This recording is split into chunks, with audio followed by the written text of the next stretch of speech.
मेरा मानना यह है कि ऐसी कलंकित नाम देश से मिटा देना चाहिए और औरंगजेब भारतवर्ष पर एक बहुत बड़ा कलंक है, खासकर मानवता के ऊपर। देश के संविधान में संवैधानिक तौर पर श्री गुरु तेग बहादुर जी को राष्ट्रपिता घोषित किया जाए, ताकि बच्चों को पता चले कि जिन गुरु तेग बहादुर जी ने अपने 3 वंश वार दिए वही हमारे सच्चे राष्ट्रपिता है।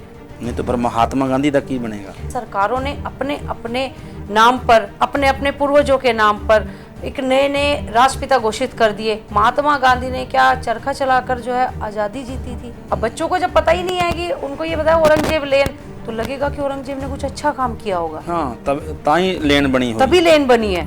अगर गुरु तेग बहादुर जी की लगी होगी तो उनको पता होगा गुरु तेग बहादुर जी ने शहादत दी है, तो हमारे देश में गुरु तेग बहादुर जी का नाम है। हम औरंगजेब के नाम से कोई चीज पसंद नहीं करते और होना भी नहीं चाहिए। पिछले दिनी आरएस ਦੇ ਇੱਕ ਮੁਖੀ ਦਾ ਬਿਆਨ ਆਉਂਦਾ ਵੀ ਅਸੀਂ 15 ਸਾਲਾਂ ਦੇ ਵਿੱਚ ਇਸ ਰਾਸ਼ਟਰ ਨੂੰ ਹਿੰਦੂ ਰਾਸ਼ਟਰ ਬਣਾ ਦੇਣਾ ਹੈ।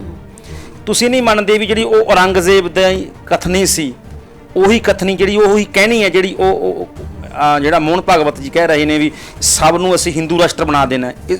ਔਰੰਗਜ਼ੇਬ ਕਹਿੰਦਾ ਇਸ ਨੂੰ ਮੁਸਲਮਾਨ ਰਾਸ਼ਟਰ ਬਣਾਉਣਾ ਹੈ ਤੇ भागवत ਜਿਹੜੇ मोहन भागवत ने वो कह रहे हैं इसको हिंदू राष्ट्र बना देना है। मैं आपको कहती हूँ ये भारतवर्ष बहुत प्यारा नाम है, इसको भारत रहने दीजिए। यहाँ पर इस्लाम धर्म के लोग हैं, यहाँ पर हमारे सनातन के लोग हैं, सिख समाज के लोग हैं जिन्होंने 85% शहादतें दी हैं, यहाँ पर ईसाइयत के लोग हैं, जैन धर्म के लोग हैं, बौद्ध धर्म के लोग हैं। तो आप कैसे इस राष्ट्र को एक कम्युनिटी का बना सकते हैं, और वो भी वो कम्युनिटी जिसका कोई भी मोहन भागवत के अनुसार नाम ही नहीं है। अगर आप इसको हिंदू राष्ट्र बनाना चाहते हैं तो आप फिर सबके स्थान दे दें। आप उनको बोलें जो ये रहते हैं बौद्ध धर्म के लोग, इनको भी बोलें आप अपने जगह चले जाओ। आप मुस्लिम्स को बोलें आप पाकिस्तान चले जाओ। सरदारों को खालिस्तान दे दे। अगर इनको हिंदू राष्ट्र बनाना है, और अगर नहीं बनाना तो इस भारत में सबको अधिकार है, देश शब्द है पूरे, बिल्कुल सब मानवता का अधिकार है। पूरे देश में संविधान है, संविधान के अनुसार सबको इस पूरे भारत में रहने का अधिकार है। जो इस संत जरनैल सिंह जी के बारे में टिप्पणियां करता है, इसके ऊपर एक अलग से एक रूल रेगुलेशन जारी किया जाए कि जो भी इनके बारे में गलत टिप्पणियां करता है उसको सजा दी जाए। क्योंकि देखिए, ना तो उनके खिलाफ कोई आपराधिक मामले हैं, ना उनके खिलाफ कोई FIR है। इवन संत जी जब जेल में रहकर आए 1-2 दिन, जो भी सरकार ने षड्यंत्र रचे, वहां भी उन्होंने शिव मंदिर की स्थापना की। तो हाउ कुड वी से कि वो आतंकवादी हैं, वो खालिस्तानी हैं। दावा करती हूँ कि 1947 के बाद, सरदार भगत सिंह के बाद अगर कोई सूरमा पैदा हुआ है तो वो संत जरनैल सिंह खालसा जी हैं। मैं उनकी आंखों में देखती हूँ तो मुझे एक अजीब सा रौब दिखाई देता है सच्चाई के लिए लड़ने के लिए। मुझे एक अजीब सा रौब दिखाया जाता है अपने समाज के लिए, अपनी विश्व शांति के लिए लड़ने के लिए। और मैं जब युवकों को नशे का शिकार होते देखती हूँ, लड़कियों के साथ गलत व्यवहार होते देखती हूँ, मेरा खून खोल उठता है कि संत जरनैल सिंह जी ने जिसके लिए शहादत दी उनको आतंकवाद से जोड़ दिया गया। फांसियों की बात आती है तो हमारा सरदार कौम आगे आता है, लाल किले पर शहादतों की बात आती है तब हमारा सिख समाज आगे आता है। जब वो शहादतें देते हैं तो वो बहुत अच्छे देवता हैं, जब वो अपना हक मांगते हैं तो वो आतंकवादी है। चूज मेरे देश को करना है कि सिख समाज देवता या आतंकवादी। कश्मीर फाइल्स ने 107.5 करोड़ का एक जो दायरा है वो कमा लिया। कहा कि कश्मीर के लोगों को बसाने का कार्य करेंगे। फिल्म कभी किसी को बसाती नहीं, फिल्म एक दर्शाती है। सरकारों का काम है वहां पर बसाना तो सरकार का काम है। 1990 में भी वही सरकारें थी। आज क्यों दिखा रही हैं? सांप्रदायिकता की हिंसा क्यों फैला रही हैं? देश में क्यों दंगे भड़कवा रही हैं?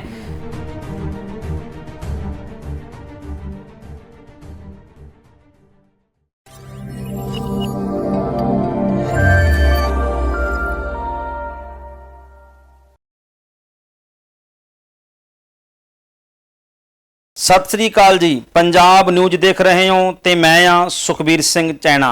दर्शकों, हर वार की तरह इस वार भी एक वक्री शख्सियत के नाल तुहानू रूबरू करवा रहे हैं।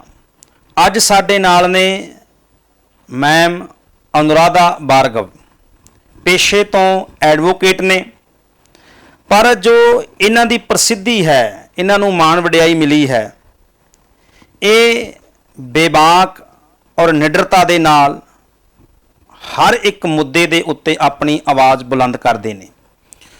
गुरु तेग बहादुर साहब के नाम के उपर गुरु तेग बहादुर ब्रिगेड इन्होंने संस्था बनाई हुई है, जिस दे अधीन ये ਜਿੱਥੇ ਸਮਾਜਿਕ ਸੇਵਾਵਾਂ ਕਰਦੇ ਨੇ ਉੱਥੇ ਧਾਰਮਿਕ ਚੇਤਨਤਾ ਜਿਹੜੀ ਹੈ ਉਹ ਹਰ ਇੱਕ ਸਮਾਜ ਤੱਕ ਪਹੁੰਚਾਉਣ ਦਾ ਯਤਨ ਵੀ ਕਰਦੇ ਨੇ। ਸੋ ਇਹਨਾਂ ਦੇ ਜੀਵਨ ਵਿੱਚ ਬੜੀਆਂ ਸਮੱਸਿਆਵਾਂ ਆਈਆਂ ਔਰ ਖਾਸ ਕਰ ਆਮ ਜਿਹੜੇ ਸੰਗਤਾਂ ਨੇ ਇਹਨਾਂ ਨੇ ਦਿੱਲੀ ਦੇ ਵਿੱਚ ਜੋ ਔਰੰਗਜ਼ੇਬ ਦੇ ਨਾਮ ਦੇ ਉੱਤੇ ਲੇਨ ਬਣੀ ਹੋਈ ਹੈ ਉਸ ਨੂੰ ਅੱਗ ਲਾ ਕੇ ਸਾੜਿਆ ਸੀ। ਉਸ ਤੋਂ ਬਾਅਦ ਦੀਨ ਦੁਨੀਆ ਦੇ ਵਿੱਚ ਇਹਨਾਂ ਦਾ ਬੜਾ ਦੁਨੀਆ ਦੇ ਵਿੱਚ ਨਾਮ ਹੋਇਆ। ਉਹ ਸਾਰੀ ਗੱਲਬਾਤ ਮਕਸਦ ਕੀ ਸੀ, ਇਹਨਾਂ ਦੀ ਜੋ ਗੁਰੂ ਤੇਗ ਬਹਾਦਰ ਬ੍ਰਿਗੇਡ ਹੈ ਉਹਦਾ ਮਕਸਦ ਕੀ ਹੈ, ਅੱਜ ਸਾਰੀ ਗੱਲਬਾਤ ਇਹਨਾਂ ਦੇ ਨਾਲ ਆਪਾਂ ਕਰਨੀ ਹੈ। ਆਓ ਸਵਾਗਤ ਕਰਦੇ ਹਾਂ ਮੈਮ। ਵਾਹਿਗੁਰੂ ਜੀ ਕਾ ਖਾਲਸਾ ਵਾਹਿਗੁਰੂ ਜੀ ਕੀ ਫਤਿਹ। ਮੈਮ ਪਿਛਲੇ ਦਿਨ ਤੁਹਾਡੀ ਪੇਸ਼ੀ ਸੀ ਦਿੱਲੀ ਦੇ ਵਿੱਚ, ਪਹਿਲਾਂ ਤੇ ਉੱਥੋਂ ਹੀ ਆਪਾਂ शुरुआत करते हैं। वो की मसला है? देखिए, मैं वकालत कर रही थी तो मुझे एक दिन श्री गुरु तेग बहादुर जी की एक पुस्तक मिली जिसमें लिखा था कि औरंगजेब ने उनका शीश काट दिया। तो मुझे बड़ी जिज्ञासा हुई। तो जब मुझे पता चला कि औरंगजेब क्रूर आक्रांता जो इस्लाम का प्रतीक नहीं है, जिसको जिसने अपने परिवार के सदस्यों के साथ बुरा किया, उसने हमारे श्री गुरु तेग बहादुर जी का शीश कटवा दिया। इतनी बड़ी शहादत गुरु तेग बहादुर जी ने दी है, तो फिर भी उसके नाम पर आज रोड, लेन और यहाँ तक कि औरंगाबाद शहर तक के नाम स्थापित हैं। तो मुझे लगा कि एक समाज को और पूरी सरकार को एक संदेश देने का बहुत अच्छा एक कार्य रहेगा। तो जज्बात के अंदर मानिए या फिर जुनून मानिए या गुरु तेग बहादुर जी की कृपा मानिए, उसमें आकर मैंने 9 जनवरी 2021 को औरंगजेब लेन में आग लगाई और उसको आग के हवाले कर श्री गुरु तेग बहादुर जी का साइन बोर्ड स्थापित किया। उसमें हमारी अरेस्टिंग हुई है, दिल्ली पुलिस ने अरेस्ट किया, उसके बाद तिहाड़ कॉम्प्लेक्स ले जाया गया। लेकिन गुरु तेग बहादुर जी की कृपा ये थी कि हमें सेम डे ही जमानत मिल गई थी। हालांकि नॉन बेलेबल ऑफेंस थे, लेकिन फिर भी श्री गुरु तेग बहादुर जी की कृपा से मुझे वहाँ पर जमानत मिली। और गुरु तेग बहादुर जी के ये प्रचार प्रसार का सफ़र गुरुद्वारा शीशगंज साहिब माथा टेक कर उसी दिन से शुरू हो गया था। मैम, आम लोगों ਦੇ ਵਿੱਚ ਇਹ ਗੱਲ ਕਹੀ ਜਾਂਦੀ ਹੈ ਵੀ बुराई ਤੇ ईसाई दोनों बराबर ਚੱਲਦੇ ਨੇ। कृष्ण जी हैं ਤੇ कंस ਨਾਲ ਹੈ। महाभारत ਦੇ ਵਿੱਚ ਵੀ ਜੇ अर्जुन ਇੱਕ ਪਾਸੇ ਦੂਜੇ ਪਾਸੇ ਦੁਰਯੋਧਨ ਵੀ ਹੈ, ਇਸੇ ਤਰ੍ਹਾਂ ਦੇ ਨਾਲ हरनाक्ष है ਤੇ प्रहलाद है। ईसाई ਤੇ बुराई ਨਾਲ ਨਾਲ ਚੱਲਦੀ ਹੈ ਔਰ ईसाई ਦਾ ਜਿਹੜਾ ਇਤਿਹਾਸ ਹੈ ਉਹ बुराई ਤੋਂ ਬਿਨਾ ਪੂਰਾ ਨਹੀਂ ਹੋ ਸਕਦਾ। औरंगजेब का ਜਿਹੜਾ गुरु गोबिंद सिंह पातशाह का इतिहास है वो औरंगजेब तो बिना पूरा नहीं हो सकता। तो ਜਿਹੜੀ पिछले समय तो आम लोगों के विच ਇਹ ਗੱਲ बनी हुई है भी इसनूं भी मिटा दिओ, इसनूं भी मिटा दिओ, तो की इतिहास विचों असीं औरंगजेब नूं मिटा सकते हैं? देखिए, अगर राम जी के साथ हम रावण को बर्दाश्त नहीं करते, श्री कृष्ण जी के साथ हम कंस को बर्दाश्त नहीं करते, तो गुरु तेग बहादुर जी, गुरु गोविंद सिंह जी के नाम के साथ हम इनको बर्दाश्त नहीं कर सकते। ये भी एक पूर्ण सत्य है। लेकिन अगर बात की जाए इतिहास की, हमने औरंगजेब को पढ़ा है, हमने गुरु तेग बहादुर जी को नहीं पढ़ा। बहुत बच्चे नहीं पढ़ते। मुगल इतिहास बताया जाता है, हमारे सूरमाओं का, महापुरुषों का, सिख समाज के जो हमारे महापुरुष हुए हैं, गुरु तेग बहादुर जी का इतिहास नहीं बताया जाता। लेकिन अगर एक तरीके से देखा जाए कि जहाँ गुरुद्वारा शीशगंज साहिब है उसके बिल्कुल नज़दीक 2 किलोमीटर के दायरे में औरंगजेब लेन, जो कि बहुत बड़ा VIP एरिया है, तुगलक रोड, वहाँ पर औरंगजेब लेन का लगाना भी बहुत शर्मनाक है। इतिहास में भी औरंगजेब को उस तरीके से पढ़ाना चाहिए कि जिस तरीके से उसने अन्याय और जुल्म किए, जिस तरीके से उसने हमारी माताओं के साथ व्यवहार किया, जिस तरीके से उसने जुल्म कर इस देश को झंझोड़ कर रख दिया, जिस जुल्म के कारण कश्मीरी पंडितों के तिलक जनेऊ पर आफत आई, जिसके कारण सनातन की रक्षा करना मुश्किल हो गया था, उसको पढ़ाना चाहिए, ना कि उसकी नाम से कुछ स्थापना करनी चाहिए कि वो कोई बड़ी शख्सियत नहीं है कि हम उसको गूगल पर भी सर्च करें, हम उसके शहर का नाम सर्च करें। क्यों ना गुरु तेग बहादुर जी के विचारधारा जनता तक लाई जाए कि गुरु तेग बहादुर जी ने क्या किया और औरंगजेब क्या कर रहा था। गुरु तेग बहादुर जी तो अगर कोई जैसे मुस्लिम समाज है, अगर कोई वो हमारे सनातन का भी कोई अत्याचार करता तो गुरु साहब ने तब भी शहादत देनी थी। तो बुराई और अच्छाई का कंपैरिजन करके हमारे देश के सामने लाना चाहिए। तो तो ये जो रोड बनी हुई है या शहर है, वैसे भी योगी जी ने अभी 18 जिलों के नाम चेंज करने की कही है। तो हमारी तो छोटी सी मांग है कि दिल्ली जो कि शहादतों का बहुत बड़ा गढ़ रहा है, चाहे वो लाल किले पर शहादतें हों, चाहे वो शीशगंज गुरुद्वारा साहिब में हो, तो मेरा मानना यह है कि ऐसी कलंकित नाम देश से मिटा देना चाहिए। और औरंगजेब भारतवर्ष पर एक बहुत बड़ा कलंक है, खासकर मानवता के ऊपर।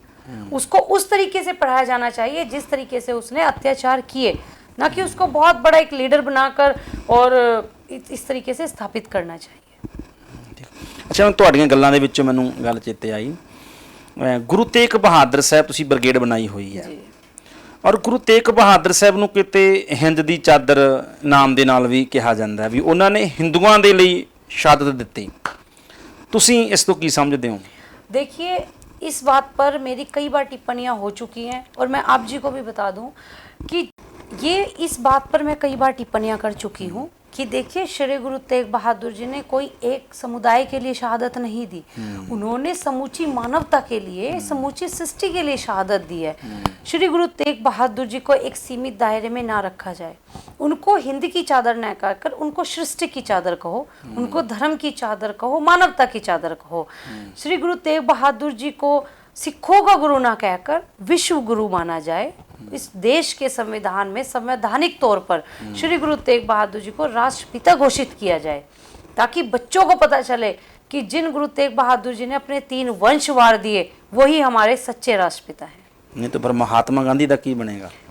देखिए, मैं वही समझा रही हूँ कि सरकारों ने अपने अपने नाम पर, अपने अपने पूर्वजों के नाम पर एक नए नए राष्ट्रपिता घोषित कर दिए। महात्मा गांधी ने क्या चरखा चलाकर जो है आज़ादी जीती थी?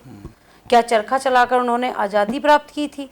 गुरु तेग बहादुर जी ने 3 वंश वार दिए, उनको सिखों का गुरु कहा जाता है। लेकिन हमारे गुरु तेग बहादुर जी जो कि विश्व गुरु हैं, उनको एक सीमित दायरे में मैं कदापि बर्दाश्त नहीं करती। मेरा मानना यह है कि उनको राष्ट्रपिता संवैधानिक तौर पर घोषित किया जाए, ताकि बच्चे मानव अधिकार दिवस के रूप में गुरु तेग बहादुर जी का एक पर्व मनाएं। उनको पता चले कि जिन गुरु तेग बहादुर जी ने आज मानव अधिकार की रक्षा के लिए शहादत दी है, वो मानव अधिकार आयोग कहाँ से आया? उन मानव अधिकारों की रक्षा हेतु जिन्होंने प्राण दे दिए, तो आज हम उन्हीं मानव अधिकारों के कारण हम जीवित हैं, स्वतंत्र हैं। तो इसलिए हम सबका फर्ज बनता है कि हम गुरु तेग बहादुर जी को सिखों के गुरु ना कहकर, हिंद की चादर ना कहकर, विश्व गुरु, सृष्टि की चादर श्री गुरु तेग बहादुर जी कहें। अभी उसके ऊपर मैं एक बुक भी लिख रही हूँ। अच्छा। कि वो पहली बुक होगी शायद इस पूरे वर्ल्ड में जिसमें उनको विश्व गुरु, सृष्टि की चादर श्री गुरु तेग बहादुर जी के नाम से पुकारा जाएगा। और ये जो लोगों की भ्रांतियां हैं कि वो एक सिखों के गुरु हैं, तो इसको लोगों को दूर कर देना चाहिए, क्योंकि ये जो भ्रांतियां हैं ये हमारे समाज के लिए बुराई है। और हिंद की चादर, मैं अभी अकाल तख्त पर भी अभी हम लोग जा रहे हैं, हमारी ब्रिगेड पूरी अकाल तख्त साहब में जाकर जथेदार जी को हम ज्ञापन सौंपेंगे कि अपने प्रचारकों तक, अपने सिख समाज की जितनी भी जथेबंदियां हैं वहाँ तक ये बात पहुँचाई जाए कि श्री गुरु तेग बहादुर जी को हिंद की चादर ना कहा जाए। अच्छा मैम, ਜਿਹੜਾ ਤੁਹਾਡੇ ਉੱਤੇ ਤੁਸੀਂ ਲੇਨ ਦੇ ਅੱਗ ਲਾਈ ਸੀ ਉਸ ਨੂੰ, तो किस अपराधिक मामले ਵਿੱਚ ਤੁਹਾਨੂੰ ਉੱਥੇ ਜਿਹੜਾ ਦਰਜ ਕੀਤਾ ਗਿਆ? वो प्रॉपर्टी डैमेज एक्ट हमारे ऊपर लगा था। अच्छा। और 435 आईपीसी लगा था। नॉन बेलेबल थी, लेकिन गुरु साहब की कृपा से आशीर्वाद बना रहा हमारे ऊपर। इदां तरह से धार्मिक भावना भड़कियां, क्योंकि आजकल ਇਹਦੇ ਉੱਤੇ केस बड़ा ਹੁੰਦਾ ना। देखिए, सरकार भी समझती है और प्रशासन भी समझता है कि उसमें कोई जो गलत चीज़ें होती हैं, जो गलत अन्याय होता है, उसके खिलाफ सच्चाई हमेशा खड़ी होती है। और मैं सच्चाई पे खड़ी हुई थी, तभी दिल्ली पुलिस ने बहुत कोऑपरेट किया। दिल्ली पुलिस ने हमारे जो एक्यूज थे उनको पनीर के परोठे खिलाए, चाय पिलाई, इवन लड्डू खिलाए। तो ये अपने आप में बहुत बड़ी बात है। और मुझे गर्व हुआ कि वहाँ पर पुलिस जो कमिश्नर थे सीपी दिल्ली, वो आके मेरी पीठ थपथपा के मुझे बोलते कि you have done very well done job. बहुत बड़ी बात थी मेरे लिए। वहाँ के जो आईबी इंस्पेक्टर्स, सीआईडी इंस्पेक्टर्स जो भी आ रहे थे, वो कह रहे थे कि ये कलंक है। और बड़ी बात यह है कि जब हम इस बात को लेकर रामनिवास गोयल जी के पास गए, दिल्ली आप पार्टी के जो स्पीकर हैं, हमने उनको बोला आपके दिल्ली में ये कलंक नहीं होना चाहिए। उन्होंने विधानसभा में मेरा नाम लेकर ये मुद्दा उठाया। कि देखो औरंगजेब लेन को अगर एक लड़की अपना पूरा कैरियर दांव पर लगाकर अगर औरंगजेब लेन को जलाने की कोशिश करती है तो क्यों करती है, उसका अपना कोई स्वार्थ नहीं है। मैं जब अपने जुडिशियल के एग्जाम की तैयारी कर रही हूँ, मेरा पूरा करियर है, मेरा परिवार है, मेरे बच्चे हैं, मैं उस सबको छोड़कर अगर एक बुराई को समाप्त करने की कोशिश कर रही हूँ तो समाज मेरा साथ देगा। और देखिए उन्होंने इस बात को विधानसभा में उठाया भी है मुद्दे को। मेरी कोशिश यही है कि हम लोग इन बुराइयों पर काबू पाएं, तभी बच्चों को पता चलेगा। अब बच्चों को जब पता ही नहीं है कि उनको ये बताया औरंगजेब लेन, तो लगेगा कि औरंगजेब ने कुछ अच्छा काम किया होगा। हाँ, तब ताही लेन बनी होगी, तभी लेन बनी है। अगर गुरु तेग बहादुर जी की लगी होगी तो उनको पता होगा गुरु तेग बहादुर जी ने शहादत दी है, तो हमारे देश में गुरु तेग बहादुर जी का नाम है। हम औरंगजेब के नाम से कोई चीज पसंद नहीं करते और होना भी नहीं चाहिए। उसको उसके दायरे में रहकर उसके दायरे की बातें समझाई जाए कि उसने किस तरीके से कायरता से अन्याय किया है। अच्छा मैम, गुरु तेग बहादुर शाह की जो शहीदी है वो खिलाफ हुई सी मानव जो अधिकार सी ਉਹਨਾਂ ਦੇ ਖਿਲਾਫ। जी औरंगजेब ਇਹ ਚਾਹੁੰਦਾ ਸੀ ਵੀ ਇਸ ਦੇਸ਼ ਵਿੱਚ ਇੱਕੋ ਹੀ ਝੰਡਾ ਹੋਣਾ ਚਾਹੀਦਾ ਹੈ, ਇੱਕੋ ਹੀ ਭਾਸ਼ਾ ਹੋਣੀ ਚਾਹੀਦੀ ਹੈ, ਇੱਕੋ ਹੀ ਧਰਮ ਹੋਣਾ ਚਾਹੀਦਾ ਹੈ। तो गुरु तेग बहादुर साहब उस दे खिलाफ खड़े होए। पिछले दिनी आरएस ਦੇ ਇੱਕ ਮੁਖੀ ਦਾ ਬਿਆਨ ਆਉਂਦਾ ਵੀ ਅਸੀਂ 15 ਸਾਲਾਂ ਦੇ ਵਿੱਚ ਇਸ ਰਾਸ਼ਟਰ ਨੂੰ ਹਿੰਦੂ ਰਾਸ਼ਟਰ ਬਣਾ ਦੇਣਾ। ਤੁਸੀਂ ਨਹੀਂ ਮੰਨਦੇ ਵੀ ਜਿਹੜੀ ਉਹ ਔਰੰਗਜ਼ੇਬ ਦੀ ਕਥਨੀ ਸੀ ਉਹੀ ਕਥਨੀ ਜਿਹੜੀ ਉਹੀ ਕਹਿਣੀ ਹੈ ਜਿਹੜੀ ਉਹ ਜਿਹੜਾ ਮੋਹਨ ਭਾਗਵਤ ਜੀ ਕਹਿ ਰਹੇ ਨੇ ਵੀ ਸਭ ਨੂੰ ਅਸੀਂ ਹਿੰਦੂ ਰਾਸ਼ਟਰ ਬਣਾ ਦੇਣਾ। ਔਰੰਗਜ਼ੇਬ ਕਹਿੰਦਾ ਇਸ ਨੂੰ ਮੁਸਲਮਾਨ ਰਾਸ਼ਟਰ ਬਣਾਉਣਾ ਤੇ ਭਾਗਵਤ ਜਿਹੜੇ ਮੋਹਨ ਭਾਗਵਤ ਨੇ ਉਹ ਕਹਿ ਰਹੇ ਨੇ ਇਸ ਨੂੰ ਹਿੰਦੂ ਰਾਸ਼ਟਰ बना देना। की कहोगे इसके बारे? देखिए, जब भी कोई चैनल आता है मुझसे क्वेश्चन जरूर पूछता है और मैं इसका बेबाकी से उत्तर भी देती हूँ, क्योंकि मैं भी इस भारतवर्ष की बेटी हूँ और भारतवर्ष से मुझे बहुत प्यार है। जैसे हमारे शहीद भगत सिंह ने अपनी जान गंवा दी, हम भी शहादत देने के लिए तैयार हैं। लेकिन अगर कोई इस राष्ट्र को तोड़ने की बात करता है तो मैं उसका खुलकर विरोध करती हूँ। हिंदू राष्ट्र के तुसी खिलाफ हो? बिल्कुल। मैं आपको कहती हूँ ये भारतवर्ष बहुत प्यारा नाम है, इसको भारत रहने दीजिए। यहाँ पर इस्लाम धर्म के लोग हैं, यहाँ पर हमारे सनातन के लोग हैं, सिख समाज के लोग हैं जिन्होंने 85% शहादतें दी हैं, यहाँ पर ईसाइयत के लोग हैं, जैन धर्म के लोग हैं, बौद्ध धर्म के लोग हैं। तो आप कैसे इस राष्ट्र को एक कम्युनिटी का बना सकते हैं, और वो भी वो कम्युनिटी जिसका कोई भी मोहन भागवत के अनुसार नाम ही नहीं है। आप देखिए, वैसे तो ये हिंदू मुस्लिम करके बड़ी बड़ी वोटें लेते हैं, बहुत बड़े बड़े प्रोपगंडे रच के धर्म युद्ध करवाने की तैयारियां कर रहे हैं। और ऊपर से आप ये देखिए कि अभी एक मोहन भागवत का बयान आया, आपने शायद सुना होगा कि अभी नववर्ष आया था, जो हम लोग सनातन नववर्ष मनाते हैं 1 अप्रैल को। उन्होंने लिखा कि हिंदू नववर्ष ना कहें, भारतीय नववर्ष कहें। तो ये स्ट्रैटेजी क्या है? एक तरफ तो आप हिंदू मुस्लिम लड़वा रहे हो कि हिंदू राष्ट्र बना रहे हैं, दूसरी तरफ आप कह रहे हैं कि हिंदू नववर्ष ना कहें, आप भारतीय नववर्ष कहें। तो ये मोहन भागवत की खुद की दी हुई स्टेटमेंट्स हैं, खुद के दिए हुए उनके प्रचारक के द्वारा एक लोगो लगाकर और मोहन भागवत की फोटो लगवाकर ये चीजें लिखी हुई है। मैं ये कहना चाहती हूँ ये भारत है, इसमें सिखों का भी अधिकार है, यहाँ सनातन का भी अधिकार है, उन मुस्लिम भाइयों का भी अधिकार है जिन्होंने शहादतें दी हैं। क्या मुस्लिम धर्म से शहादतें नहीं हुई? क्या सनातन से शहादतें नहीं हुई? सबका अधिकार इस भारतवर्ष पर है। और अगर यही वहम है सरकार को कि वो एक पर्टिकुलर एक राष्ट्र बनाना चाहती है तो लोगों के अधिकार दे, मुस्लिम्स को पाकिस्तान भेज दे, सरदारों को उनकी जगह दे दे जो उनकी मांग है, खालिस्तान दे दें। बिल्कुल, मैं तो डायरेक्ट कहती हूँ। देखो, अगर आपने एक ही राष्ट्र बनाना है, पहली बात तो 1947 में सिख समाज ने जो सेक्रीफाइस किया इस गवर्नमेंट के साथ, मैं मानती हूँ कि सिख समाज की सबसे बड़ी वो भूल थी जब उन्होंने इस भारतवर्ष के साथ अपना एक कंप्रोमाइज किया। उन्होंने कहा कि नहीं, हम इस भारत के हिस्से हैं। लेकिन आज जो सिख समाज को खालिस्तानी कहकर, आतंकवादी कहकर, आतंकवाद के साथ नाम जोड़कर जो आज ये प्रतिक्रियाएं हो रही है, ये बहुत शर्मनाक है। इस चीज से मुझे बहुत दुख और दर्द होता है कि अगर आप इसको हिंदू राष्ट्र बनाना चाहते हैं तो आप फिर सबके स्थान दे दे। आप उनको बोले जो ये रहते हैं बौद्ध धर्म के लोग, इनको भी बोले आप अपने जगह चले जाओ, आप मुस्लिम्स को बोले आप पाकिस्तान चले जाओ, सरदारों को खालिस्तान दे दे। अगर इनको हिंदू राष्ट्र बनाना है, और अगर नहीं बनाना तो इस भारत में सबको अधिकार है। एक देश शब्द है, पूरे बिल्कुल सब मानवता का अधिकार है। पूरे देश में संविधान है, संविधान के अनुसार सबको इस पूरे भारत में रहने का अधिकार है।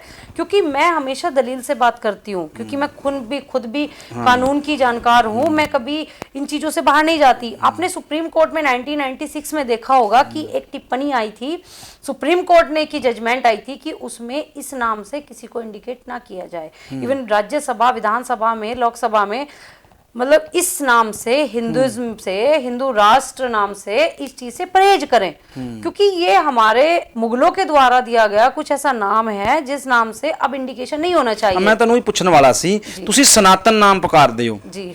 ਮੈਂ ਤੁਹਾਡੀ ਇੱਕ ਵੀਡੀਓ ਦੇਖੀ ਸੀ, ਤੁਸੀਂ ਕਹਿੰਦੇ ਸੀ ਹਿੰਦੂ ਨਹੀਂ ਸਨਾਤਨ ਬੋਲੋ। ਦੇਖੋ ਇਹਦੇ ਚ ਕੀ ਹੈ?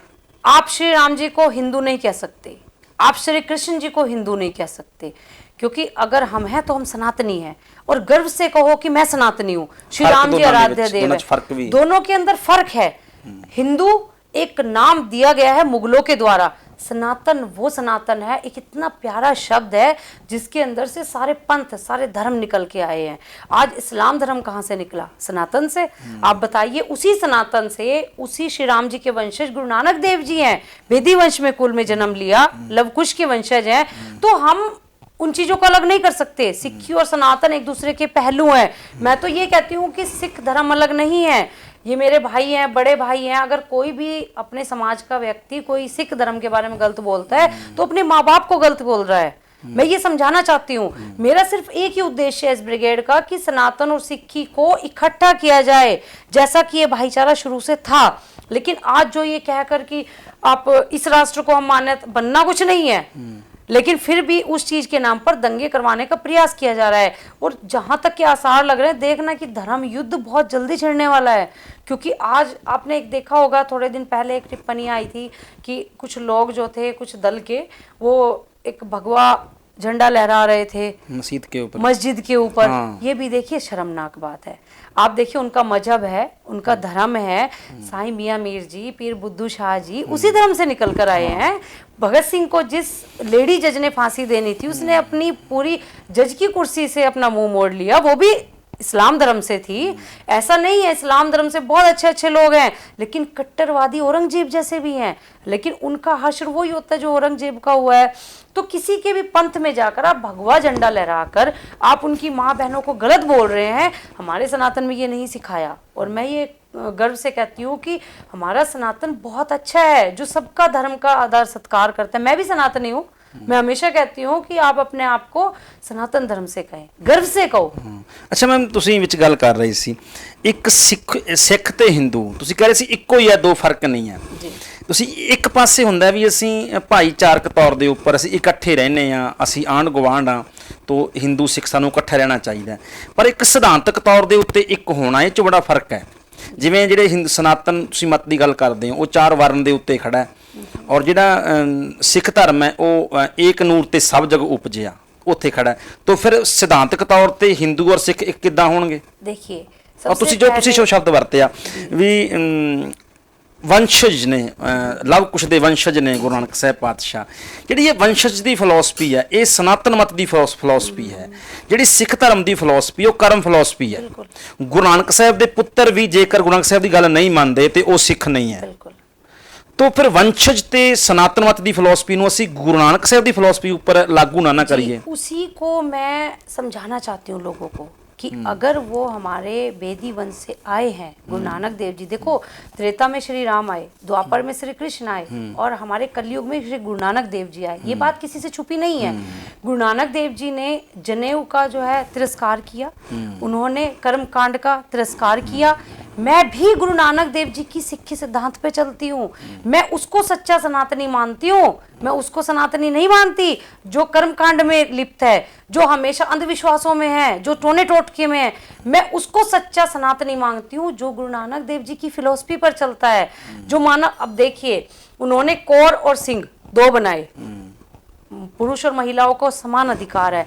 लेकिन हमारे यहाँ अगर देखा जाए तो आदमी जनेऊ पहनता है, हमारे यहाँ स्त्री को जनेऊ पहनने की इजाजत नहीं है, हमारे यहाँ लड़कियों को हनुमान चालीसा पढ़ने की इजाजत नहीं है। तो ये समान अधिकार सिर्फ सिक्खी में है। तो मैं अपने सनातन को, आपने देखा होगा बड़ी बड़ी स्टेजों से बोलती हूँ कि अगर गुरु नानक देव जी कलयुग में आए तो वही हमारे सच्चे प्रभु हैं। तो सब अब नूं उनकी सिख बन जाना शरण चाहिए। में बिल्कुल ये पूरे देश को सिख होना चाहिए। ये मैं आपको ये भी बोलती हूँ कि ये अपने दावे के साथ कहती हूँ कि एक दिन ऐसा आएगा ये पूरा देश सिख होगा और गुरु नानक देव जी का सिख होगा। क्योंकि देखिए, मैं सिख दस्तार से नहीं कंपैरिजन करती हूँ।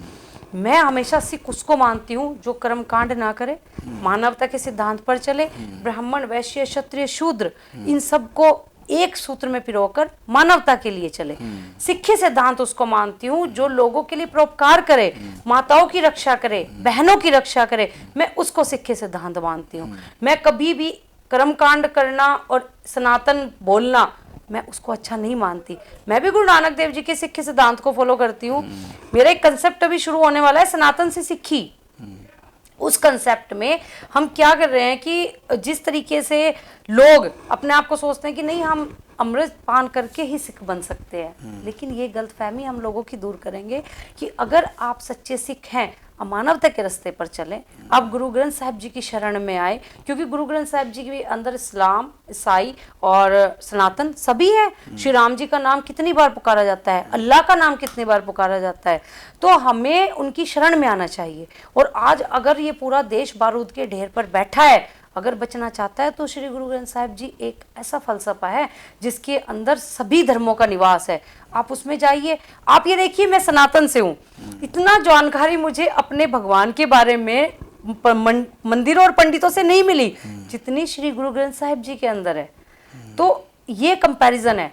इसलिए मैं ये कहती हूँ कि असली सनातनी भी वही है जो गुरु नानक देव जी की शरण में आया, जो गुरु नानक देव जी को मानता है। मैं सनातनी भी उसको मानती हूँ। ਅੱਛਾ ਮੈਮ, ਤੁਹਾਡੇ ਚਲੋ ਮੈਂ ਇਹ ਆਪਾਂ 16 ਸਵਾਲ ਮੈਂ ਪਲਟ ਰਹੇ ਹਾਂ। ਤੁਹਾਡੇ ਬਾਬਾ ਜਰਨੈਲ ਸਿੰਘ ਭਿੰਡਰਾਂ ਵਾਲਿਆਂ ਦੀ ਫੋਟੋ ਪਈ ਹੈ ਉਧਰਲੇ ਪਾਸੇ। ਮੈਂ ਕੈਮਰਾ ਮੈਨੂੰ ਕਹਾਂਗਾ ਦਿਖਾ ਦਿਓ ਜੀ ਇੱਕ ਵਾਰ। ਤੋ ਅਨੁਰਾਧਾ ਭਾਰਗਵ ਇੱਕ ਸਨਾਤਨੀ ਨੇ, ਉਹਨਾਂ ਦੇ ਘਰ ਵਿੱਚ ਬਾਬਾ ਜਰਨੈਲ ਸਿੰਘ ਭਿੰਡਰਾਂ ਵਾਲਿਆਂ ਦੀ ਫੋਟੋ ਹੋਣੀ। ਤੋ ਇਹਦਾ ਕੀ ਰਾਜ ਤੁਸੀਂ ਸਮਝਦੇ ਹੋ? देखिए, पहली बात तो मैं ये कहती हूँ कि सनातन धर्म है चाहे वो सिख धर्म है, बहुत सारे लोग हैं जो उनको आतंकवाद से जोड़ते हैं, लेकिन उन लोगों की उतनी ही मानसिकता है जितना वो सोच सकते हैं। हमारे सनातन से मैंने किसी को भी नहीं कहते सुना, बहुत कम लोग हैं जो इस तरीके के लोग हैं। और अगर आप संत जरनैल सिंह जी की बात करें तो मैं उनकी बहुत बड़ी फैन हूँ, क्योंकि मैंने उन्हें पढ़ा है, मैंने उनकी विचारधारा फॉलो की है, उनके अनंतपुर साहिब के मते को पढ़ा है। उन्होंने शहादत सिर्फ अपने लिए नहीं दी, उन्होंने शहादत अपने परिवार के लिए नहीं दी। उन्होंने अगर शहादत दी है तो धर्म के लिए, कौम के लिए, अपने मजहब के लिए, सच्चाई के लिए शहादत दी है। और हमारे युवक, नवयुवक जो हैं, हमारे जो लोग हैं, उनको पढ़ना चाहिए संत जरनैल सिंह जी को, कि उनकी जो शहादत है वो भी छोटी कहानी नहीं है। 1984 में जो हुआ वो संत जी ने क्यों किया, इसको पढ़ना जरूरी है। आनंदपुर साहिब के मते के बारे में अगर मैं आपसे बात करूं तो मैंने शायद ही ऐसा एक घोषणा पत्र पढ़ा होगा जिसमें महिलाओं के रक्षा के लिए, महिलाओं के दहेज के लिए इतनी अच्छी अच्छी बातें लिखी है। खुद संत जरनैल सिंह जी ने कभी दहेज प्रथा को प्रमोट नहीं किया, उन्होंने लड़कियों की रक्षा के लिए हमेशा बात की है, हमेशा जो है युवाओं को नशे से दूर रहने की बात की है। दरबार साहब को एक अमृतसर को एक पवित्र स्थान आनंदपुर साहिब का मता पढ़ा? मैंने पूरा पढ़ा है। मैं कभी भी दलील से बात करती हूँ, मैं कभी दलील से बाहर बात नहीं करती, क्योंकि मैं खुद कानून को जानती हूँ। मैंने जब उनको पढ़ा तो मुझे दुख हुआ कि कुछ लोग उनको आतंकवाद से जोड़ते हैं, लेकिन कुछ लोग उनकी विचारधारा फॉलो करते हैं, लाइक मी। मैं उनकी विचारधारा फॉलो करती हूँ कि सच्चाई के लिए, अन्याय के विरुद्ध लड़कर अगर हम शहादत दे सकते हैं तो उनमें मैं भी शामिल हो सकती हूँ। नहीं, लेकिन बहुत सारे जो लोग उन्होंने अतवादी बोलते हैं। देखिए, वो सिर्फ जड़ सुरक्षा, वायु सुरक्षा लेने के लिए करते हैं, और वैसे भी कोई मैंने ऐसा आम इंसान नहीं सुना उनको बोलते हुए कि वो उनको आतंकवाद से जोड़ता है। जो लोग इनको जोड़ रहे हैं आतंकवाद से, वो लोग सिर्फ राजनीति का शिकार हैं, या उनको सरकारें जो हैं, सरकार जोड़ दी है ना, सरकारें जोड़ती हैं। अब सरकारें क्या करती है, मैं तो अब की केंद्र सरकार को भी ये कहना चाहती हूँ जो 1984 में सरकार ने किया, अगर सरकार अपने आप को गुरु तेग बहादुर जी का प्रकाश पर्व समर्पित होकर अगर वो सच्ची श्रद्धांजलि देना चाहती है, अगर वो सिख समाज के दिल में कोई जगह पाना चाहती है पीढ़ियों पीढ़ियों तक, तो 1984 का बदला जरूर ले। जो 1984 में हुआ बदला, जो अपराधी थे, इंसाफ मिलना चाहिए। उन वहां इन्वेस्टिगेशन की जाए। आज बड़े बड़े ब्यूरो हैं, बड़ी बड़ी इन्वेस्टिगेशन एजेंसियां हैं। सरकार को चाहिए कि 1984 में जो हुआ उसको कहीं ना कहीं, जो सिख समाज के दिल में दर्द है, उस दर्द को भरने का कार्य करे। गुरुद्वारा ज्ञान गोदरी साहब डिस्ट्रॉय किया गया 1984 में, उसको डिस्ट्रॉय कर कर गुरुद्वारा साहब को, जो हर की पौड़ी पर था, वो गंगा में बहा दिया गया। लेकिन आज तक किसी सरकार ने उसकी सुध नहीं ली। गुरु नानक देव जी स्वयं वहां आए। सिख समाज के दिल में जो भावनाएं थी उसके साथ खिलवाड़ किया जा रहा है। क्यों नहीं ये सरकार ज्ञान गोदरी साहब गुरुद्वारा वापस उनको नहीं दे देती? क्यों मंगू मठ जैसे स्थान हमें नहीं दे दिए जाते? तो ये कुछ प्रश्न है मेरे सरकार से, जो मैं खुले दायरे में पूछना चाहती हूँ नरेंद्र मोदी जी को, कि जब दस्तार पहनकर इमरजेंसी में नरेंद्र मोदी जी पंजाब में छुपे, तो क्या उस दस्तार का कर्ज चुकाना नहीं चाहिए? क्या उस दस्तार का फर्ज निभाना नहीं चाहिए? तो मैं सरकारों को भी कहना चाहती हूँ कि जो इस संत जरनैल सिंह जी के बारे में टिप्पणियां करता है, इसके ऊपर एक अलग से एक रूल रेगुलेशन जारी किया जाए कि जो भी इनके बारे में गलत टिप्पणियां करता है उसको सजा दी जाए। क्योंकि देखिए, ना तो उनके खिलाफ कोई आपराधिक मामले हैं, ना उनके खिलाफ कोई FIR है। इवन संत जी जब जेल में रहकर आए, 1-2 दिन जो भी सरकार ने षड्यंत्र रचे, वहां भी उन्होंने शिव मंदिर की स्थापना की। तो हाउ कुड वी से कि वो आतंकवादी है, वो खालिस्तानी है? और अगर कोई भी इस देश के लिए, सच्चाई के लिए लड़ता है, तो उसको आतंकवाद से जोड़ ही देते हैं। जैसा कि जब से मैंने मुहिम शुरू की है, तो मुझे कुछ लोग बीच में कहते हैं आप पाकिस्तान चले जाओ। हाँ, मैं वही गल तो उस गल ते आने वाला सी जी, तुसी पाकिस्तान क्यों नहीं चले जाते? मैं इस देश को कहना चाहती हूँ कि मैं इस देश की बेटी हूँ, भारतवर्ष की बेटी हूँ। अगर सच्चाई बोलने के लिए डॉक्टर भीमराव अंबेडकर जी ने संविधान लिखा है, अगर भगत सिंह ने शहादत दी है, तो वो हमारी जैसी बेटियों के लिए दी है। आज फ्रीडम ऑफ स्पीच है, हम जो मर्जी बोल सकते हैं, हमें स्वतंत्रता है इस देश में रहने की। हम पाकिस्तान क्यों जाएं? क्योंकि मैम ਜਦੋਂ 1984 ਦੀ ਗੱਲ ਆਉਂਦੀ ਹੈ ਨਾ, ਉਦੋਂ ਵੀ ਇੱਕ ਫਿਰਕੇ ਦੇ ਵੱਲੋਂ ਇਦਾਂ ਕੁਝ ਕੱਟੜਪੰਥੀ ਲੋਕਾਂ ਦੇ ਵੱਲੋਂ ਆਪਾਂ ਕਹਿ ਲਈਏ ਕਿ ਕੰਗਾ ਕੜਾ ਔਰ ਕਿਰਪਾਨ ਇਨਕੋ ਭੇਜੋ ਪਾਕਿਸਤਾਨ, ਇਦਾਂ ਦੇ ਨਾਰੇ ਅੰਮ੍ਰਿਤਸਰ ਸਾਹਿਬ ਦੀਆਂ ਗਲੀਆਂ ਵਿੱਚ ਲਗਾਏ ਗਏ ਜੀ। ਔਰ ਹੁਣ ਤੇ ਜਿਹੜਾ ਪਿਛਲੇ 5-7 ਸਾਲਾਂ ਤੋਂ ਮਾਹੌਲ ਬਣ ਰਿਹਾ ਹੈ ਕਿ ਜੋ ਇੱਕ ਜਿਹੜੀ ਇੱਕ ਵਿਸ਼ੇਸ਼ ਸੰਗਠਨ ਦੇ ਵੱਲੋਂ ਇੱਕ ਵਿਚਾਰਧਾਰਾ ਥੋਪੀ ਜਾ ਰਹੀ ਹੈ, ਉਸ ਦੇ ਵਿਰੁੱਧ ਜੋ ਵੀ ਬੋਲਦਾ ਹੈ उसनू पाकिस्तान चले जाओ, पाकिस्तान चले जाओ, मतलब कि ਤੁਹਾਨੂੰ भी कहा जाता पाकिस्तान चले जाओ। जी बिल्कुल, मैंने आपको बताया, आप बीती बताई है। हाँ। लोगों के मन में कुछ लोग हैं, देखिए बहुत अच्छे लोग हैं इस भारतवर्ष में, कुछ ही लोगों की मानसिकता ऐसी है जो लोग इस तरीके के। जब से मैंने मुहिम शुरू किया है, मिलियंस लोग मेरे साथ जुड़े हुए हैं सनातन के, वो गुरु नानक देव जी की फिलॉसफी से प्रभावित है। तो संत जरनैल सिंह जी की टी-शर्ट पहनकर रैली निकालने से कुछ नहीं होगा, उनकी विचारधारा को फॉलो करो। और मैं ये दावे से कहती हूँ, जो लोग डरपोक हैं वो तो संत जी की आंखों में नहीं देख सकते। जो संत जरनैल सिंह जी की आंखों में एक साहस, वीरता, एक अन्याय के विरुद्ध लड़ने का खौफ, एक जज्बा जो है, वो शायद ही किसी में होगा 1947 के बाद। और मैं ये दावा करती हूँ कि 1947 के बाद, सरदार भगत सिंह के बाद अगर कोई सूरमा पैदा हुआ है तो वो संत जरनैल सिंह खालसा जी हैं। मैं उनकी आंखों में देखती हूँ तो मुझे एक अजीब सा रौब दिखाई देता है सच्चाई के लिए लड़ने के लिए। मुझे एक अजीब सा रौब दिखाया जाता है अपने समाज के लिए, अपने विश्व शांति के लिए लड़ने के लिए। और मैं जब युवकों को नशे का शिकार होते देखती हूँ, लड़कियों के साथ गलत व्यवहार होते देखती हूँ, मेरा खून खोल उठता है कि संत जरनैल सिंह जी ने जिसके लिए शहादत दी, उनको आतंकवाद से जोड़ दिया गया। लेकिन कोई बात नहीं, एक सूरमा शहीद होता है तो दूसरे सूरमा आ जाते हैं। आज उन्हीं का खून जो है हमारी रगों में दौड़ रहा है, आज हम भी उन्हीं की बहन है। तो कहीं ना कहीं ये समाज में हमारे जैसे लोग सच्चाई के लिए लड़ने के लिए आते रहेंगे, और संत जी की ही रूह में कोई ना कोई हर घर में पैदा होता रहेगा। मैंने टकसाल में भी कहा था कि हर घर में संत जरनैल सिंह खालसा जी की विचारधारा का बच्चा जरूर पैदा हो, ताकि हमें प्रशासन की जरूरत ना रहे, हमें सरकार की जरूरत ना रहे। आज देश में अगर जरूरत है तो गुरु गोविंद सिंह जी की फौज की जरूरत है, देश में सिक्खी सिद्धांत की जरूरत है, देश को गुरु ग्रंथ साहिब जी की शरण में आने की जरूरत है। संत जरनैल सिंह जी की मैं बहुत बड़ी फैन हूँ।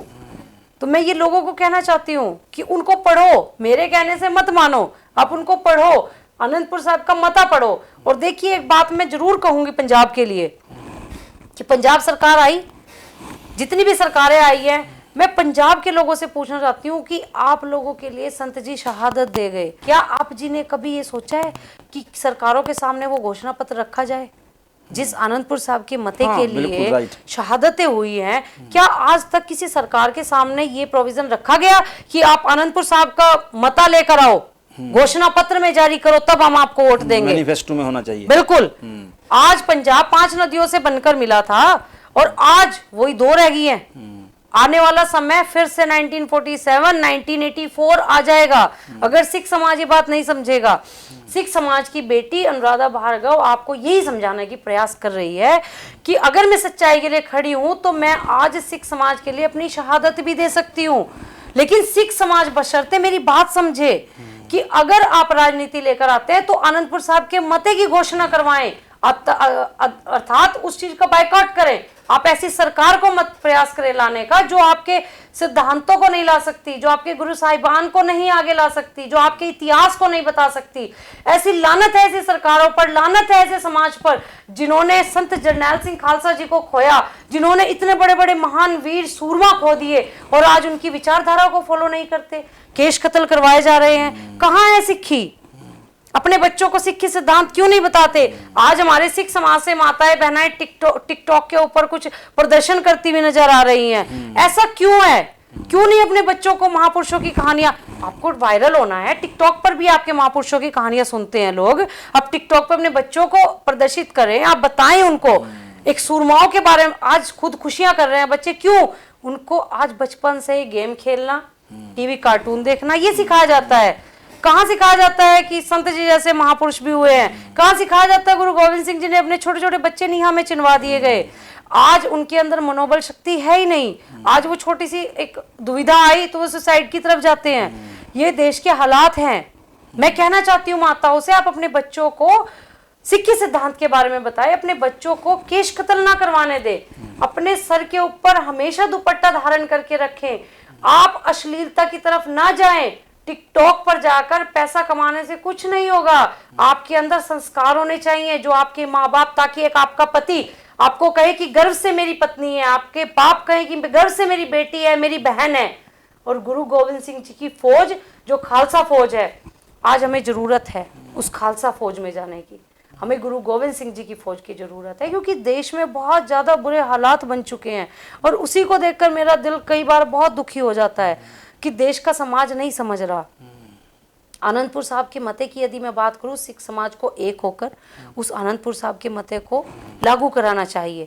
कोई साथ हो ना हो, उनकी बेटी अनुराधा भार्गव हमेशा उनके साथ है। जहां सच्चाई का मुकाबला करने की बात आए, सरकार से अड़ने की बात आए, कानून से अड़ने की बात आए, मैं साथ खड़ी हूं।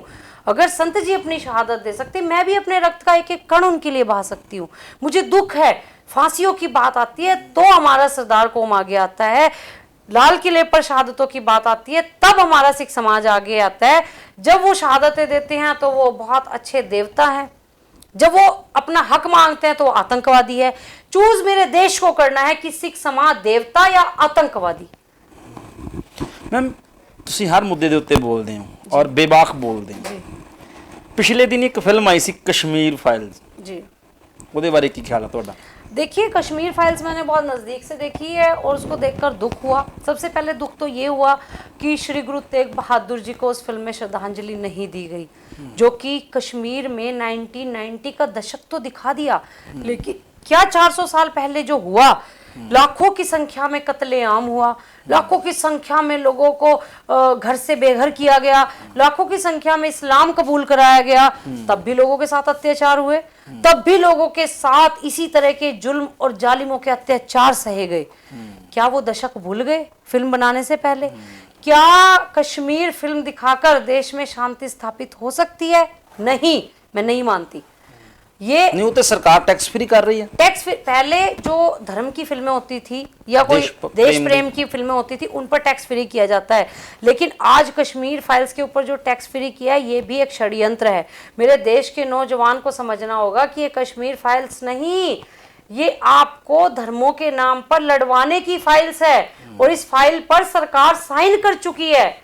इस फाइल को अगर आप खोलेंगे तो आप भी आपस में भाईचारा खराब कर लड़ के मर के यहीं पर मर जाएंगे और उसमें नुकसान किसका होगा? मेरे बेटे का, आपके बेटे का, इस्लाम धर्म के बेटे का। हमेशा अपनी सूझबूझ से काम ले, मानवता के सिद्धांत पर चले, क्योंकि कश्मीर फाइल्स ने 107.5 करोड़ का एक जो दायरा है वो कमा लिया। कहा कि कश्मीर के लोगों को बसाने का कार्य करेंगे। फिल्म कभी किसी को बसाती नहीं, फिल्म एक दर्शाती है। सरकारों का काम है वहां पर बसाना तो सरकार का काम है। 1990 में भी वही सरकारें थी। आज क्यों दिखा रही हैं? सांप्रदायिकता की हिंसा क्यों फैला रही हैं? देश में क्यों दंगे भड़कवा रही हैं? एक सोशल मीडिया पर मैं देख रही थी एक साइट पर कि एक सनातन धर्म और एक इस्लाम धर्म के लोग पास में रहते हैं। जब सनातन धर्म का कोई व्यक्ति उस फिल्म को देखकर आया तो उसने बड़ी उत्तेजना से उस मुस्लिम धर्म के लोगों को कहा कि तुम ही थे जिन्होंने कश्मीर में अत्याचार किया। उस पर झगड़ा हुआ, उसमें उसने उसका मर्डर कर दिया। तो ये सांप्रदायिकता हिंसा नहीं है तो क्या है? मैं पूछना चाहती हूँ इस देश के लोगों से, आप थिएटर से रोके तो निकल रहे हैं, लेकिन क्या उनके परिवारों को भूल गए? क्या गुरु तेग बहादुर जी के 3 वंशों को भूल गए जिन्होंने, गुरु तेग बहादुर जी ने, गुरु गोविंद सिंह जी ने, बाबा जोरावर सिंह जी, बाबा फतेह सिंह जी ने, बाबा अजीत सिंह जी ने, बाबा जुझार सिंह जी ने शहादतें दी हैं। रूह कांप जाएगी अगर उस इतिहास को पढ़ेंगे। छोटे छोटे बच्चे नीहा में चिनवा दिए गए। क्या ये लोग भूल गए हैं? कश्मीर फाइल्स याद है? कश्मीर फाइल्स में 1990 का दशक जो हुआ उसके भी अगर उत्तराधिकारी हैं तो कश्मीरी पंडित स्वयं है। अगर 400 साल पहले जब पंडित कृपाराम जी एक जत्था लेकर गुरु तेग बहादुर जी के पास गए तो उस समय अगर कश्मीरी पंडित उनके कर्ज फर्ज उनके नाम का अगर सिमरन करते तो आज ये हालात कश्मीर में ना बनते। अगर शहादतें दिलवाना जानते हो तो उनका फर्ज भी निभाना जानो। मैं भी ब्राह्मण परिवार से आती हूँ। जब मुझे पता चला कि गुरु तेग बहादुर जी ने शहादत दी, मेरा जमीर कांप उठा, मेरा जमीर हिल गया कि मैं जिस ब्राह्मण कम्युनिटी से आती हूँ, जहां मैंने पैदा हुई हूँ, आज उसका श्रेय गुरु तेग बहादुर जी को जाता है, ना कि मेरे माँ बाप को जाता है। अगर गुरु तेग बहादुर जी ना होते, अगर दशमेश ना होता तो यह देश ना होता। गुरु गोविंद सिंह जी ने अपने 4 सुत वार दिए कि लाखों हजारों लोगों के बच्चे जीवित रहे। आज कहाँ है देश, कहाँ सोच है? मेरा जमीर मुझे झकझोर कर दिया कि नहीं, अगर मैं इस दुनिया में आई हूं तो मैं उन भगवान का प्रचार करूंगी, मैं उन गुरु तेग बहादुर जी का प्रचार करूंगी जिनके कारण मेरा वजूद है। मैं उस सनातन को समझाऊंगी। और देखिए सनातन समझ भी रहा है। सनातन धर्म बहुत प्यारा शब्द है। सनातन आज गुरु नानक देव जी के सिद्धांत पर चल रहा है, अपनी बेटी को आशीर्वाद देता है। मुझे गर्व है कि मैं उस सनातन धर्म से हूं जिसको गुरु तेग बहादुर जी ने बचाया। तो कश्मीर फाइल्स का सिर्फ एक ही षड्यंत्र है कि इस देश में सांप्रदायिक हिंसा फैलाई जाए ताकि लोग आपस में धर्म के नाम पर लड़े, राजनीति कर सके। आज देश के अंदर हालात नाजुक हैं। देश को समझना होगा, युवाओं को समझना होगा कि आज देश के अंदर अगर आप पढ़ाई लिखाई कर रहे हैं तो उसके साथ साथ आप लोग अपना भाईचारा बढ़ाएं। पढ़ाई कर एक बड़ी बड़ी सीटों पर बैठना, पैसा कमाना हमारा उद्देश्य ही नहीं। सिर्फ इस समाज को भी हमने उन्नति देनी है, जिसके लिए शहीद भगत सिंह शहीद हो गए, जिसके लिए बड़े बड़े महान सूरमा शहीद हुए हैं। देश को जरूरत है आज समाज को जोड़ने की, ना कि तोड़ने की। और ब्रिगेड हमेशा जोड़ने का काम करती है, तोड़ने वालों को हमेशा समझाती है। हाँ, तो मैं लास्ट सवाल ही लेना सी कि जो ਤੁਹਾਡਾ ਗੁਰੂ ਤੇਗ ਬਹਾਦਰ ਤੁਸੀਂ ਬ੍ਰਿਗੇਡ बनाई हुई है जी, तो मिशन की है इस ब्रिगेड का? देखिए श्री गुरु तेग बहादुर ब्रिगेड एक ऐसी आर्मी है जिसके साथ सच इंसान जुड़ेगा, सच्चाई के रास्ते पर चलने वाला। और ये ब्रिगेड के उद्देश्य 3 हैं। सबसे पहला उद्देश्य इसका ये है कि पूरे सनातन को श्री गुरु नानक देव जी के सिक्खी सिद्धांत पर चलाना। सनातन से सिक्खी का जो एक सफर है उसको पार करवाना, ताकि त्रेता युग में हमने श्री राम जी को फॉलो किया, द्वापर में श्री कृष्ण जी को फॉलो किया, और कलयुग में हम सच्चे पातशाह श्री गुरु नानक देव जी को फॉलो करें। अगर इस दुनिया में आपको सफल होना है, अगर इस जीवन में मोक्ष की प्राप्ति चाहिए, ईश्वर की प्राप्ति चाहिए, उस अकाल पुरख की प्राप्ति चाहिए, इस देश के पूरे सनातन को नहीं, पूरे इस्लाम को, पूरी ईसाइयत को मैं चाहती हूँ कि पूरे गुरु नानक देव जी के सिक्खी सिद्धांत को फॉलो करें, ताकि देश में एक ऐसा सिद्धांत आए जहाँ भाईचारा हो, एक थाली में हर धर्म का आदमी खाना खा सके। आज अगर जरूरत है तो सब आगे हाथ बढ़ाकर समाज को उठा सके, समाज का उत्थान हो, ना कि पतन हो। दूसरा उद्देश्य ब्रिगेड का सभी सनातन धर्म के मंदिरों में, धर्मशालाओं में गुरु तेग बहादुर जी का जीवन परिचय और उनका स्वरूप लगाना, ताकि हमारे मंदिरों में जब हमारे बच्चे जाएं तो उनको पता हो कि जिन मंदिरों में आज हम पूजा कर रहे हैं वो गुरु तेग बहादुर जी के कारण है। जिन धर्म में, जिन पवित्र त्योहारों में हम श्रद्धा रखते हैं वो गुरु तेग बहादुर जी के कारण है। नहीं तो आपने देखा होगा मंदिर तोड़ दिए थे, मंदिर तोड़े गए थे, विद्यालय तोड़े गए थे, आज शिक्षा भी नहीं होती, मानव अधिकार ना होते। मानव अधिकार आयोग किस लिए है? गुरु तेग बहादुर जी के कारण है।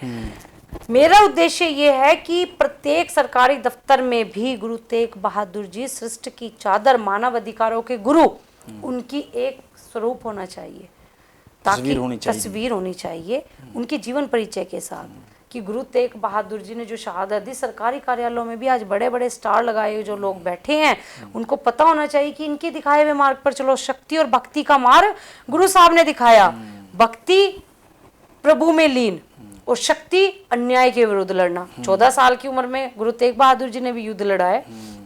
अगर अन्याय के विरुद्ध हमें भी कृपाण उठानी पड़े तो उनकी बेटी भी पीछे नहीं हटती है। तीसरा उद्देश्य है सिर्फ ब्रिगेड का यही है, सभी धर्मों को एक छत के नीचे लाया जाए, इस विश्व में शांति स्थापित की जाए। जो आज हमारा युवा भटक गया है, नशे की तरफ लिप्त है, और महिलाएं जो हैं वो गलत प्रवृत्तियों में जा रही हैं। आज देश के जो हालात बन गए हैं, सरकारों के षड्यंत्र का शिकार जो बन चुके हैं, उनसे लोगों को बचाना, भ्रांतियों से लोगों को बचाना, ये मेरा उद्देश्य है। कि हमारी ब्रिगेड, और इस ब्रिगेड में बहुत बड़ा योगदान ज्ञानी तेजपाल सिंह जी का है, क्योंकि हमेशा वो भी बेबाकी से सच्चाई बोलते हैं और हमेशा वो विरोध करते हैं कर्मकांड का। उन्होंने अपनी बेटी को संस्कार दिए। कहते हैं ना, माँ बाप के संस्कार बच्चों के काम आते हैं।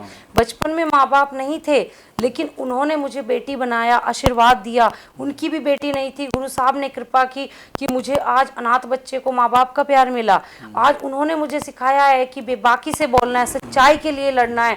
तो मैं ये कहती हूँ बहुत ज़्यादा पूरा श्रेय गुरु तेग बहादुर ब्रिगेड का ज्ञानी तेजपाल सिंह जी को जाता है, क्योंकि अगर कुरुक्षेत्र वाले कथावाचक जो है, अंतर्राष्ट्रीय कथावाचक, क्योंकि देखिए अगर गुरु की प्राप्ति करनी है, अगर गुरु तेग बहादुर जी को मिलना है, तो उसके बीच में कड़ी का काम ज्ञानी तेजपाल सिंह जी कर रहे हैं। मैं गुरु साहब से अरदास करती हूँ कि उनकी स्वास्थ्य अच्छा रहे, उनको हमेशा चढ़ती कला में रखे ईश्वर, क्योंकि गुरु साहिबान का इतिहास भी सच्चाई से बताना ये भी कोई आम आदमी नहीं कर सकता, ये भी कोई सच्चा महापुरुष कर सकता है। वो भी बहुत बड़ी शख्सियत है। उनका आशीर्वाद जब से मेरे सर पे है, गुरु तेग बहादुर जी का आशीर्वाद, तो मैं अन्याय के विरुद्ध लड़ सकती हूँ। अभी पिछले दिन उन्होंने मुझे कृपाण भेंट की, तो उस कृपाण को लेकर बड़ी खुशी हुई मुझे कि देखो मैं भले ही सनातन से हूँ, लेकिन उन्होंने मुझे बेटी अडॉप्ट कर एक सिद्धांत दिया कि बेटियां अन्याय के विरुद्ध लड़ सकती है। जरूरी नहीं है कि हमारा जन्म सिर्फ घर में रहने के लिए हुआ है। अगर संत जरनैल सिंह खालसा जी शहादत दे सकते हैं, इतना बड़ा अंपायर खड़ा कर सरकार से लोहा ले सकते हैं अन्याय के विरुद्ध, तो उनकी बहन अनुराधा भार्गव क्यों नहीं? बहुत कम समय में सिख समाज का बहुत प्यार मिला है मुझे, आज बहुत मान सत्कार देते हैं। मैं सिख समाज की धन्यवादी हूँ। उसके साथ मैं सिख समाज को एक संदेश भी देना चाहती हूँ कि आप समय रहते अपने सूरमाओं को समझें। अगर सिख समाज के लिए कोई आवाज़ उठाता है, आप उसको दिल से लगाएं, गले से लगाएं, उसको प्यार दें, स्नेह दें, उसको सहयोग दें। और जो पाकिस्तान चले जाने वाले वो डायलॉग ने, वो डायलॉग उन्होंने कितना मड़कोगे? देखिए, मैं संदेश भी यही देना चाहूँगी कि गद्दारों को भी संदेश देना चाहती हूँ। औरंगजेब भी नहीं रहा, रावण भी नहीं रहा, कंस भी नहीं रहा, तो आपका भी अस्तित्व नहीं रहेगा। जो लोग अच्छे काम करेंगे उनके नाम इतिहास में दर्ज होंगे, जो लोग बुरे काम करेंगे उनको औरंगजेब जैसी हालत हो जाएगी जिसकी कब्र पे आज दिया जलाने के लिए घी भी नहीं मिलता, कुत्ते बैठे रहते हैं। तो आप समझ सकते हैं कि उन गद्दारों का क्या होना चाहिए जो हमेशा इस तरीके की दलीलें देते हैं। और अपने नवयुवक साथियों से मैं यही कहूँगी कि नशे से दूर रहें, गुरु साहिबान की फिलॉसफी को फॉलो करें, ताकि देश के अंदर, आपके खून के अंदर वो संचार होना चाहिए जो महापुरुषों ने हमें दिया। आज हमारे रगों में भी उन्हीं का खून दौड़ता है। और बहुत बड़ी बात है ये देश के लिए कि धर्म के नाम पर सांप्रदायिक हिंसा फैलाने वाले तत्वों से दूर रहे। सरकारें कोई भी हो, अपनी राजनीति के मामले में वो कभी किसी को नहीं बख्शती, लेकिन आने वाले समय में अगर धर्म के नाम पर युद्ध छिड़ता है तो याद रखिएगा, आज ये बात आपकी बेटी आपको जरूर कहेगी, मरने वालों में से राजनीति लोग के बच्चे नहीं होंगे, मरने वालों में से आपका भाई होगा, मेरा बेटा होगा, किसी का पति होगा, सबके घर उजड़ जाएंगे। अगर आप चाहे हिंदू चाहे मुसलमान, यस, चाहे वो कोई भी कम्युनिटी का इंसान है, अगर आप सांप्रदायिक हिंसा के शिकार बने, उसमें नुकसान हम लोगों का होगा। ਸੋ ਮੈਮ ਤੁਸੀਂ ਬੜੀ ਬੇਬਾਕੀ ਦੇ ਨਾਲ, ਬੜੀ ਨਿਡਰਤਾ ਦੇ ਨਾਲ ਔਰ ਬੜੀ ਵਿਵੇਕਤਾ ਦੇ ਨਾਲ ਤੁਸੀਂ ਜਵਾਬ ਦਿੱਤਾ ਹੈ। ਸੋ ਤੁਹਾਡਾ ਧੰਨਵਾਦ ਕਰਦੇ ਹਾਂ। ਥੈਂक्स। बहुत बहुत धन्यवाद आप जी का, आप इतनी दूर से आए और मेरे विचार लोगों तक पहुंचाने का कार्य किया। और मैं अंत में 1 मिनट का संदेश जरूर दूंगी कि धन धन साहिब श्री गुरु तेग बहादुर जी, धन धन साहिब श्री गुरु ग्रंथ साहिब जी के चरणों में नतमस्तक होकर आज ये प्रण ले कि हम उस समाज का हिस्सा हैं, हम उस देश का हिस्सा हैं जिसको किसी भी कीमत पर नहीं तोड़ा जा सकता, जिसकी भाईचारे को कोई कलंकित नहीं कर सकता। अगर इस देश पर कोई कलंकित है, औरंगजेब जैसे, रावण जैसे, कंस जैसे, ऐसे लोगों का विरोध करें, धर्म के नाम पर ना लड़ें, विश्व में शांति का संदेश दें, तभी ये देश कुशल हो सकता है, आपका जीवन सफल हो सकता है। सनातन धर्म को, गुरु नानक देव जी की फिलॉसफी को धारण करना चाहिए, श्री गुरु ग्रंथ साहिब जी की शरण में आना चाहिए अगर इस विश्व में शांति स्थापित करनी है। वाहेगुरु जी का खालसा, वाहेगुरु जी की फतेह। तो दर्शकों, ये सन एडवोकेट अनुराधा भार्गव ਜਿਹੜੇ ਕਿ ਗੁਰੂ ਤੇਗ ਬਹਾਦਰ ਬ੍ਰਿਗੇਡ ਦੇ ਮੁੱਖ ਸੇਵਾਦਾਰ ਵੀ ਨੇ ਔਰ ਹਰ ਮਸਲੇ ਦੇ ਉੱਪਰ ਬੜੀ ਬੇਬਾਕੀ ਦੇ ਨਾਲ, ਬੜੀ ਨਿਡਰਤਾ ਦੇ ਨਾਲ ਇਹ ਬੋਲਦੇ ਨੇ। ਸੋ ਇਸੇ ਤਰ੍ਹਾਂ ਦੇ ਨਾਲ ਫਿਰ ਅਸੀਂ ਤੁਹਾਨੂੰ ਇਹਨਾਂ ਦੇ ਨਾਲ ਮਿਲਾਉਂਦੇ ਰਹਾਂਗੇ। ਮੈਂ ਸੁਖਬੀਰ ਸਿੰਘ ਚੈਣਾ, ਪੰਜਾਬ ਨਿਊਜ਼ ਲਈ ਧੰਨਵਾਦ।